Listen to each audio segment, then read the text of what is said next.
Donc moi je travaille par le levain. Alors il y avait un monsieur tout à l'heure qui voulait du complet. Voilà, moi je ne fais pas de complet, je fais de l'intégral. Je ne sais pas où il est. Voilà. Donc vous voyez la différence de couleur. Hein. Donc tout ça c'est simplement la différence en pourcentage du ce qu'on appelle toutes les enveloppes du blé qui vont être le petit son, le gros son et le réménage. Voilà. Cette petite sauce va donner la couleur qui est différente, vous voyez, entre celle-ci et celle-ci. Ça, c'est un T80, ça, c'est un T150. Voilà. Ici, ça, c'est une forme pareil, de demi-complet qui est à peine cuit et à peine travaillé. Donc, une mie très alvéolée, très légère, très souple. Ici, ce sont des pains qui sont à base de T80 toujours, levain complet, avec des graines. Ici, il y a 6 graines de multicéréales et de l'avoine. Ici, des graines dessus simplement. Ici, c'est une façon façonnée, travaillée avec une hydratation, ça vous dira peut-être rien, à 100%, c'est-à-dire qu'il y a beaucoup d'eau, hein, donc c'est très souple et ça se conservera longtemps. Ça, c'est un pain au noix, la couleur violette est due aux noix qui sont trempées dans l'eau. Voilà. Ici, vous avez le type de pain que je travaille en moule et pareil, hydraté à 100%. Alors, c'est pourquoi je dis tout le temps l'hydratation, c'est ce qui va donner la conservation et qui va donner le moelleux. Alors vous voyez, ça donne ce type de mie, voilà, qui sont quand même très souples. Hein, voilà, et croustillants à l'extérieur. Donc ça c'est sympa à toaster ou avec du fromage.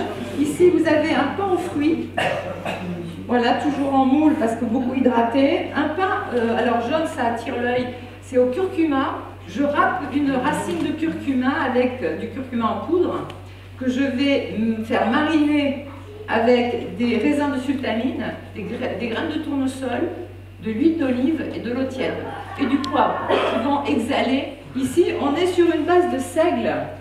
C'est un pain allemand qui est avec un levain de seigle et du blé complet. Et il y a 6 céréales et de l'avoine. Donc c'est un pain qui est intéressant pour manger avec très très fin. Hein, mais qui est bon pour, mettons, des pains avec du saumon, du beurre ou des fromages un peu nordiques. Ici, c'est un pur seigle. Voilà, c'est un pain levain de seigle, farine de seigle. Ici, c'est un pain qui se fait dans les montagnes de Haute-Savoie, qui est un sarrasin seigle. Donc, c'est un pain qui est dense, hein, mais qui est fait avec un levain de seigle aussi. Ici, c'est un corazan. Le corazan est une ancienne céréale, un peu comme le petit épeautre. Donc, nombre de chromosomes qui n'ont pas été modifiés avec le temps et qui permet justement d'une bonne digestibilité parce que moins de gluten que dans le blé d'aujourd'hui. Ici, on entre dans la gamme de ce qu'on appelle les sans gluten. Aujourd'hui, beaucoup de personnes ont des problèmes de transit, ont des ballonnements.